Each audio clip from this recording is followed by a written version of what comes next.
जय हो कुंज बिहारी। जय गोपी जन वल्लभ, जय गोपी जन वल्लभ। जय हो गिरिवरधारी, जय राधा माधव। जय हो कुंज बिहारी, जय राधा माधव। जय हो कुंज बिहारी। हरे कृष्णा कृष्णा कृष्णा हरे हरे, हरे कृष्णा कृष्णा कृष्णा हरे हरे। हरे राम राम राम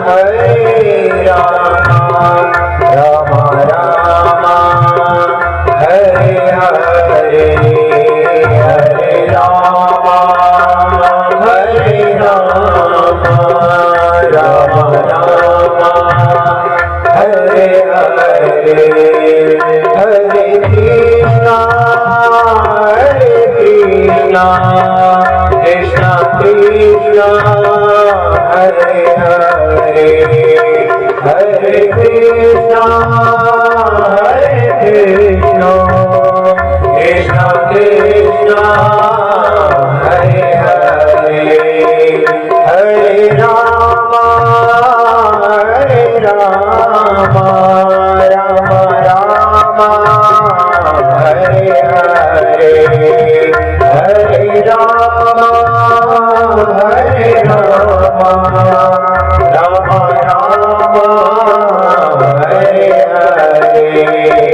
हरे कृष्णा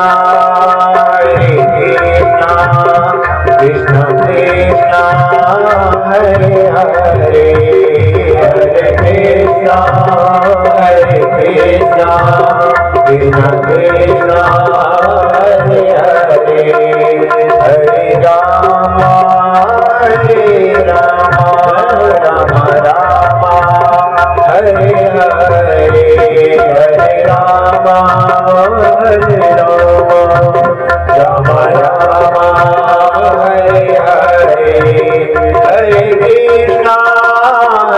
कृष्णा कृष्णा कृष्णा हरे हरे। हरे कृष्णा कृष्णा कृष्णा हरे हरे। हरे राम राम राम हरे हरे। हरे राम राम हरे हरे। हरे कृष्णा कृष्णा कृष्णा हरे हरे। हरे कृष्णा कृष्णा हरे हरे। हरे राम राम राम हरे हरे। हरे राम राम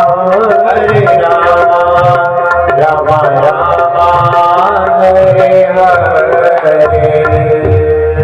राम राम हरे हरे। बोले वृंदावन बिहारी लाल की जय। श्रीमद् भागवत महापुराण की जय। श्री सद्गुरुदेव व्यास भगवान की जय। परात्पर अखिलेश्वर अकारण करुणा वरुणालय भक्तवान कल्पतरु विद्युत की नाम करधारी श्री बाल कृष्णलाल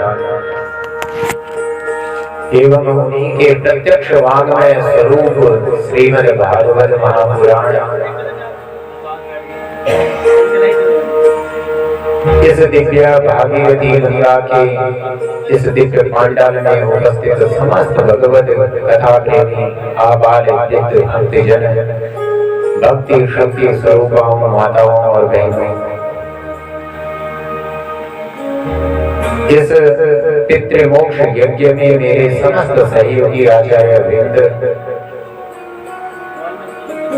द्रोण नगरी की पवित्र धरा के समस्त अधिष्ठात्री देवताओं के श्री चरणों में मैं अपने कन्हैया का चिंतन करते हुए प्रणाम करता हूँ।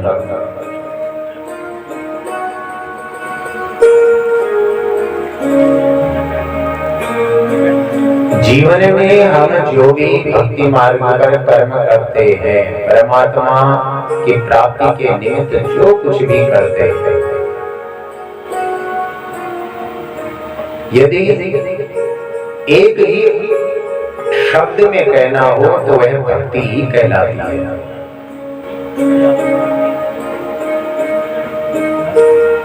भक्ति दो तरह से की जाती है, सकाम भक्ति और निष्काम भक्ति। हम जो भी नित्य कर्म करते हैं, कर्म की भक्ति के कर्म भी दो प्रकार के होते हैं, एक नित्य कर्म और एक नैमित्तिक कर्म। नित्य प्रातः काल संध्या के समय हम जो भी पूजन आदि करते हैं वह नित्य कर्म कहलाता है।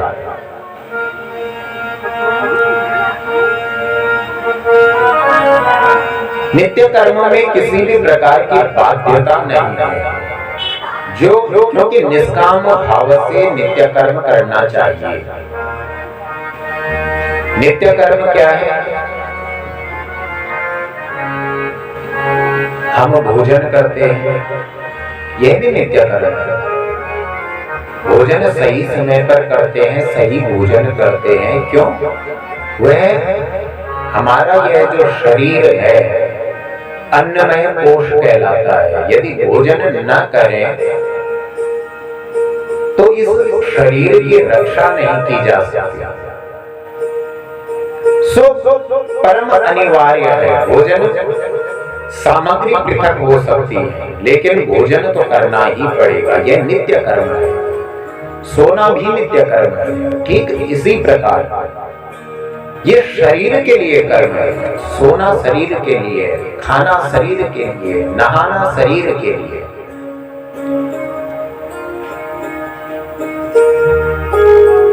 किंतु जो निरावरण है, आत्मा है, मन है, उसके लिए भी तो अनिवार्य नित्य कर्म है। मंत्र का जप करना, परमात्मा के नाम का स्मरण करना, नित्य पूजा पाठ संध्या बंदन आदि करना, यह मन के लिए है। जिस प्रकार भोजन करने से शरीर को बल मिलता है, ठीक उसी प्रकार नित्य पूजन जप तप आदि करने से भी मन को बल मिलता है, जीवन में स्थिरता आती है।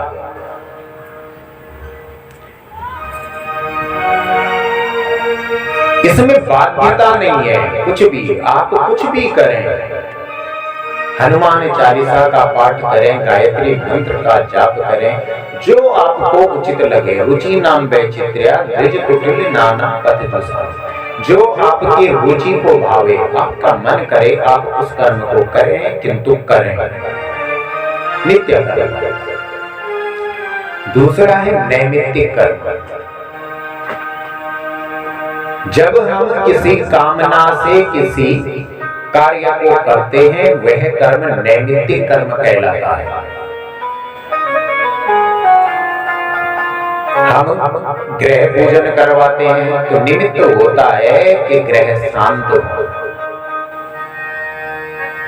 इसी प्रकार श्रावण में, माघ में खूब भगवान शिव का अभिषेक पूजन आदि होता है।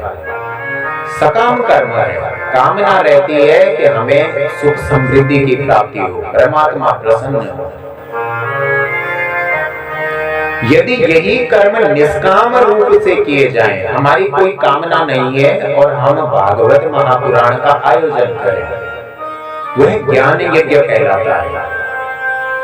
वहां फिर बाध्यता नहीं रहती कि प्रातःकालीन आपने पूजन करना है या कोई अन्य चीज, किसी भी चीज की बाध्यता नहीं है, क्रम की बाध्यता नहीं है।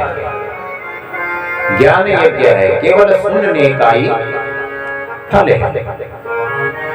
किंतु कब? जब निष्काम। यदि कर्म सकाम हुआ, किसी भी प्रकार की कामना है, तो कामना की पूर्ति के लिए किए गए कर्म को ही नैमित्तिक कर्म कहते हैं। और ऐसे कर्म में विधि और विधान दोनों का ही होना परम आवश्यक बतलाया गया है। निमित्त बना करके हम कोई भी कार्य करें, वहां फिर भाव नहीं चलता। भाव कहां चलता है? भावग्राही देवता होते हैं, भगवान भाव ही तो ग्रहण करते हैं। लेकिन किसका? जो व्यक्ति, अभी हम बहुत सुनते हैं, यजमान लोग भी कहने लगते हैं कि गुरुजी भाव में ही देवता विद्यमान है, बस सेब नहीं है तो भी ऐसे ही चल जाएगा। लेकिन नहीं, यदि फल चढ़ाना है और आप निष्काम कोई कर्म कर रहे हैं, पूजा पाठ आदि कुछ भी आप निष्काम भाव से कर रहे हैं, आपकी कोई कामना नहीं है, तो विधि और विधान की अनिवार्यता भी नहीं है, पूरी छूट है। आपने स्नान किया है, नहीं किया है, आप शुद्ध हैं, नहीं है, आपने व्रत धारण किया है, नहीं किया है, कोई बाध्यता नहीं है। आप जैसे हैं, जिस अवस्था में हैं, जिस स्थान पर हैं, आप पूजन कर सकते हैं, अधिकारी हैं उसके, निष्काम कर्म के, निष्काम पूजन के। किंतु यदि तनिक भी मन में कुछ पाने की कामना है और उस कामना के लिए आप पूजन कर्म कर रहे हैं, तो फिर विधि और विधान दोनों की ही परम आवश्यकता बतलाई गई है। विधि भी होनी चाहिए और विधान भी होना चाहिए। वहां विधि का त्याग नहीं किया जा सकता। यह यज्ञ हो रहा है, यह सकाम यज्ञ है। निमित्त क्या है? पितृ मोक्ष, हमारे पितरों को मुक्ति मिले, उनकी सद्गति। यज्ञ जीवन में अनिवार्य है, होने चाहिए। क्यों होने चाहिए?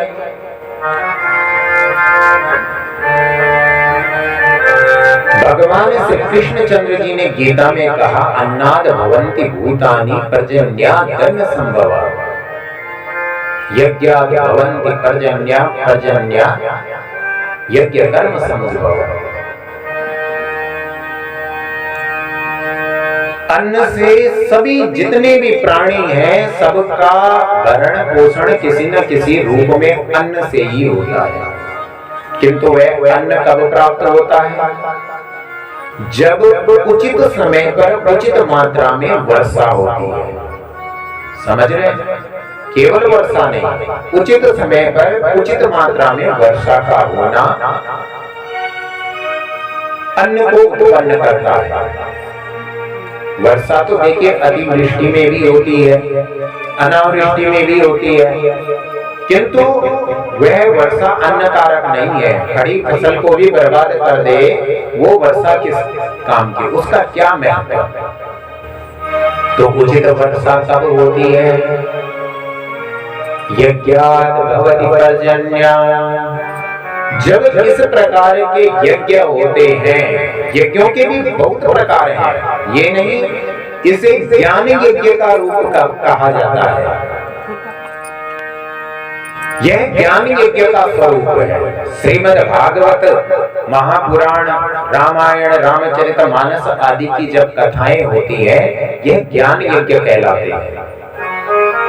इसी प्रकार होमात्मक यज्ञ होते हैं, पाठात्मक यज्ञ होते हैं, जपात्मक यज्ञ होते हैं, जहां हवनीय द्रव्यों की प्राथमिकता होती है, प्रधानता होती है, वे यज्ञ होमात्मक यज्ञ कहलाते हैं। महाकुंभ आदि में ही अब तो होमात्मक यज्ञों का प्रचलन रह गया है, बहुत कम होमात्मक यज्ञ होते हैं, ज्ञान यज्ञ बहुत हो रहे हैं, किंतु होने चाहिए। भगवान कहते हैं यज्ञात् भवन्ति पर्जन्या। जब यज्ञ होते हैं तो उन्हीं यज्ञों के फल स्वरूप पर्जन्य अर्थात बारिश होती है, वर्षा होती है, उचित मात्रा में सही समय पर वर्षा होती है, और उसी वर्षा के द्वारा धन धान्य परिपूर्ण होता है। उसी धन धान्य से समस्त जीवों का भरण पोषण पालन पोषण आदि होता है। इसीलिए यज्ञ सबको करने चाहिए। हमारे पूर्वज बड़े सुंदर विधि विधान, देखिए ग्रंथ पढ़े नहीं पढ़े, किंतु उन्होंने जो नियम निर्धारित किए वे वास्तव में वेद विहित नियम ही उन्होंने बनाए थे। अब तो दिखाई नहीं देता, किंतु बचपन में हमने भी देखा, गांव में यदि किसी एक के घर में कोई कार्य होता था, विवाह है, किसी के घर में किसी सत्यनारायण भगवान की भी यदि कथा होती थी, तो पूरा गांव मिल करके उस कार्य में सहभागिता करता था। आप सबने देखा, क्यों? क्योंकि अन्नहीनो भवेद राष्ट्रो मंत्रहीनं ऋत्विजा, यजमानो दक्षिणाहीनो नास्ति यज्ञ समो ऋभु। कारण था उसका, उन्होंने हो सकता है शास्त्र न पढ़े हो, उन्हें शास्त्र की जानकारी न हो, लेकिन शास्त्र की जानकारी केवल पढ़ने से नहीं आती, यह गुरुमुखी विद्या है। हमने अपने दादाजी से सीखी, दादाजी ने पिताजी को सिखाई, पिताजी ने हमें सिखाई, गुरुमुखी विद्या है भाई, कुल परंपरा से है। अब किसकी कुल परंपरा में क्या सिखाया गया है, हम तक तो वह बातें पहुंच ही नहीं पा रही, सब एकाकी जीवन वाले हो गए। अन्नहीनो भवेद राष्ट्रो, यदि कोई भी एक व्यक्ति किसी गांव में, किसी नगर में यदि यह विचार बना ले कि मुझे अमुक देव कार्य करना है, कन्या का विवाह करना है, क्योंकि कन्यादान भी बहुत बड़ा यज्ञ होता है, वह भी यज्ञ की श्रेणी में है। हमें भागवत कथा का आयोजन करना है, सत्यनारायण व्रत की कथा करनी है। यदि उस कथा में किसी भी प्रकार से अन्न की कमी हो जाए, पूजन सामग्री की कमी हो जाए, तो उसका दोषी वो व्यक्ति कदापि नहीं होता जिसने उस कर्म को करने में जो प्रवृत्त हुआ है, जो उसका यजमान है, वो उसका दोषी नहीं होता।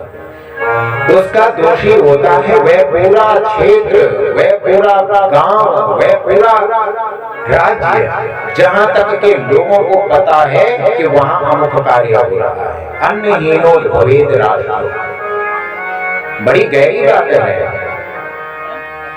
यही कारण था कि यदि छोटा भी कार्य हो रहा है तो सब लोग अपने घरों से कोई घी लेकर के, कोई दूध लेकर के, कोई घर की सब्जियां आदि लेकर के उस व्यक्ति के घर में पहुंच जाते थे। आप सबने देखा होगा, उस कार्य को संपादित करते थे। अन्नहीनो भवेद राष्ट्रो मंत्रहीनं ऋत्विजा, यदि उस कार्य में मंत्रहीन वह कार्य हो जाए, सही मंत्र ना बोले जाएं, मंत्र कम कर दिए जाएं, आजकल होता है ना, शॉर्टकट कर देते हैं। यदि मंत्र में कहीं त्रुटि हो जाए, उसका पूरा दोषी ब्राह्मण होता है, आचार्य होता है। ब्राह्मण मंडली उसका पूरा फल भोगेगी। उसका फल ना तो यजमान भोगेगा और ना ही वैश्य। यदि विधि में हम कहीं भी किसी भी कार्य में ब्राह्मण लोग कमी करते हैं या मोहवश, आजकल हो रहा है ना, यजमान को भी नाराज नहीं करना है साहब, जैसा यजमान के मन को अच्छा लगे वैसा कर्म करो। हालांकि ऐसा है नहीं। सचिव वैद गुरु तीनी जो प्रिय हो लई भय आस, राज धर्म तन तीनी करे हो ही बेग ही नाश। सचिव जो आपका सलाहकार है, आपका मंत्री है, यदि वो भय की आशा से प्रिय बोलने लगे, आपका राज नष्ट हो जाएगा। यदि आपका वैद्य केवल आपको स्वादानुसार ही आहार व्यवहार देने लगे, आपको इंजेक्शन से डर लगता है, अति आवश्यक है, लगाना ही है, और आपका वैद्य कहता है कि नहीं बच्चा डर रहा है, रहने दो, छोड़ दो, तन का नाश हो जाएगा। यदि गुरु, यदि ब्राह्मण वेद विहित मार्ग को यजमान को नहीं बताता, उसको छोड़ देता है, त्याग देता है, यजमान के मन को भाने वाला कर्म करने लगता है, सो ये धर्म चला जाता है। राज धर्म तन तीनों का ही नाश हो जाता है इन तीनों के द्वारा प्रिय बोलने पर। इसीलिए ब्राह्मण को अति मृदु भाषी नहीं होना चाहिए। ब्राह्मण जितना कठोर होगा उतना बढ़िया। मंत्रहीनम तो ऋत्विजः, यजमान कितना ही कहे, पंडित जी जल्दी करो जल्दी करो। भाई जल्दी करनी थी तो अन्य कार्यों में जल्दी कर दे, जो मुख्य कार्य है उसमें किस बात की जल्दी। समय निर्धारित करो ना। हमें यदि सुबह 4 बजे कहीं जाना होता है, जाना पड़ता है। हमारे आचार्य जी हैं, अगर रात को 2 बजे भी कहीं जाना होता है तो रात को हम लोग 12 बजे उठ करके स्नान करके फिर भी अपना नित्य कर्म करते हैं। दिन भर हम यहाँ से कथा में भी हैं तो थके हुए भी रहे, लेकिन उसके बाद यहाँ से उठने के बाद भी अपना नित्य कर्म नहीं छोड़े। कटौती करनी है अन्य विषय में कर लो, उसमें क्यों कटौती करनी है। मंत्र में, पूजन विधि में यदि कटौती हुई तो यह ब्राह्मणों के लिए बड़ा अहितकर होता है। ठीक इसी प्रकार कहा गया है कि यजमान दानहीनो दक्षिणाहीनो। ब्राह्मणों ने बहुत अच्छे से कर्म कर लिया और क्षेत्र का भी बड़ा सुंदर सहयोग रहा, सब कुछ हुआ, किंतु यदि यजमान दक्षिणा में कटौती करे, केवल ब्राह्मणों की दक्षिणा में नहीं, आजकल तो ब्राह्मण देखो निर्धारित करके जा रहे हैं, जाना भी पड़ता है। बहुत जगह कई प्रकार की बातें, अप्रिय घटनाएं भी हुई, सो यह चल पड़ा है। लेकिन देव दक्षिणा में भी यदि कटौती यजमान करता है, ध्यान से सुनना इस बात को, इसे इस तरीके से भी समझ लें। गांव में जाते हैं, किसी देवालय में गए, देव मंदिर में गए और वहां पर हमने कुछ कह दिया, प्रभु हम यह कार्य कर रहे हैं या हमारा यह काम हो जाए, हम आपको गुड़ चढ़ाएंगे, बेली चढ़ाएंगे, आपको नारियल चढ़ाएंगे, लेकिन यदि न चढ़ाओ तो क्या होता है? समय लगता है, लेकिन एक दिन वो बातें बड़ी परेशान करती हैं। कई प्रकार से रोग के रूप में, मानसिक अशांति के रूप में, गृह क्लेश के रूप में उपजती हैं। बहुत लोगों ने यह देखा होगा अपने जीवन में। हाँ जी, कभी पुकार की थी, उस कार्य को नहीं किया, इसीलिए वो जिनके पास पूछने जाते हैं ना, चावल लेकर के खूब बताते हैं वो। यही देव पूजा में भी होता है। देव पूजा में प्रथम दिवस चौकियों का निर्माण करके सभी देवताओं का आवाहन करके उन्हें स्थापित किया जाता है, बिठाया जाता है। और जब पंडित जी मंत्र पढ़ते हैं, मंत्र पढ़ करके एक एक वस्तु को चढ़ाते हैं, सोई जब दक्षिणा का भी मंत्र आता है तो कई बार देखा जाता है कि यजमान दक्षिणा के स्थान पर फूल चढ़ा देते हैं। अरे पंडित जी सब चलता है, लेकिन वास्तव में नहीं चलता। हाँ, नहीं है, अभाव है, कोई बात नहीं। धर्मशास्त्र कहते हैं बहुत प्रकार के देखे रुचिनाम वैचित्र्य बार बार कहा जाता है, बड़े मार्ग दिए हैं। यह तो सनातन धर्म है। यहाँ किसी भी चीज की किसी भी कर्म के लिए बाध्य नहीं किया जाता। आपके पास उपलब्धता नहीं है तो आप धर्म का कोई अन्य मार्ग अपना लें, बड़े मार्ग हैं। किंतु यदि कर्म में प्रवृत्त हुए हैं तो यजमान से दान ही है। यजमान यदि दान में हीनता दिखाए तो नास्ति यज्ञ समोहि। भगवान कहते हैं कि यज्ञ के समान कोई शत्रु भी नहीं है। वही यज्ञ जिससे कल्याण होना है, वही यज्ञ जीवन में अकल्याण भी कर देता है। इसीलिए यह शास्त्र विधि मुत्सृज्य वर्तते काम कारकः न स सिद्धिमवाप्नोति न सुखम न पराम गतिः। शास्त्र विधि का त्याग करके जो व्यक्ति यज्ञ आदि कर्मों को करता है, उसे ना तो इस लोक में अपने कार्य में सिद्धि मिलती है और ना ही उस लोक में जाकर के उसकी परम गति होती है। ऐसे यज्ञ को करके लाभ नहीं मिल पाता। यही जो है गोपियां किया करती थी, इसी कर्म को गोपियां किया करती थी। भगवान से प्रेम बहुत था, बड़ा प्रेम करती थी भगवान से। किंतु जब व्रत आदि कर्म करती थी, आज भी करक चतुर्थी का व्रत है, बड़ा दिव्य व्रत है। देखिए इसमें भी बड़ी विडंबना है, हम लोगों को पता ही नहीं। हम फेसबुक के माध्यम से भी देखते रहते हैं, कुछ लोग मजाक बनाते हैं। पहाड़ियों की बड़ी वो चल रही होती है कि पंजाबियों का व्रत अपना लिया, बिहारियों का व्रत कर लो। अभी करवा चौथ का व्रत रख रही है महिलाएं, अब आगे छठ पूजा का भी व्रत रखना प्रारंभ कर देंगी। गढ़वाली नहीं रह गई। भाई क्या तुम्हें वास्तव में पता है कि करक चतुर्थी का व्रत यह शास्त्र सम्मत व्रत है? ऐसा नहीं है कि यह इसका उल्लेख शास्त्रों में नहीं है। जब शास्त्रों में इसका उल्लेख है तभी ये व्रत किया जाता है। अब तुम्हें उसके बारे में पता नहीं, कभी किसी को पूछा नहीं, अपने मन से कहना प्रारंभ कर देते हैं कि करवा चौथ का व्रत पंजाबियों ने अपने घर से बनाया था। करक चतुर्थी के नाम से बड़ा सुंदर इस व्रत का महत्व है। ऐसे ही सारी ब्रजांगनाएं जितनी भी थी, ब्रज की स्त्रियां सभी भगवान से बड़ा प्रेम करती थी, ऐसे ही व्रत धारण किया करती थी। एक ही उनके व्रत का लक्ष्य होता था कि भगवान हमें प्राप्त हो जाए।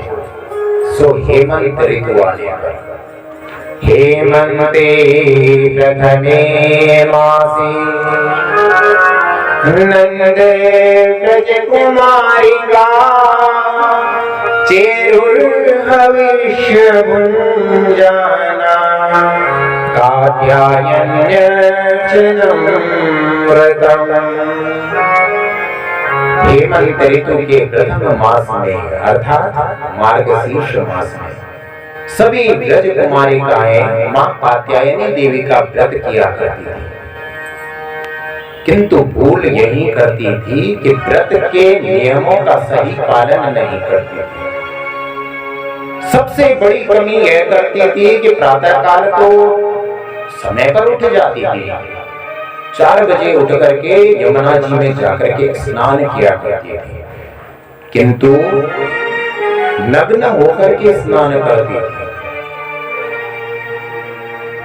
ब्रज में स्त्रियों के लिए अलग घाटों की व्यवस्था होती थी, पुरुषों के लिए अलग घाटों की स्नान की व्यवस्था होती थी, अभी भी है। कभी ब्रज जाएं आप, वृंदावन में देखें, सो विचार करके कि कोई आएगा नहीं, सुबह 4 बजे का समय है, सो नग्नावस्था में ही सब यमुना जी में स्नान करते थे। भगवान ने एक बार समझाया, 2 बार समझाया, किंतु उनको समझ नहीं आया। भगवान ने कहा हमें तो पता है, जो लोग ब्रज के हैं उन्हें तो पता है यह घाट महिलाओं का है, किंतु हो सकता है संभवतः कोई बाहर से यहाँ भ्रमण करने आए और उसे ना पता हो, वह आ जाए। अशोभनीय है भाई, ऐसे मत किया करो।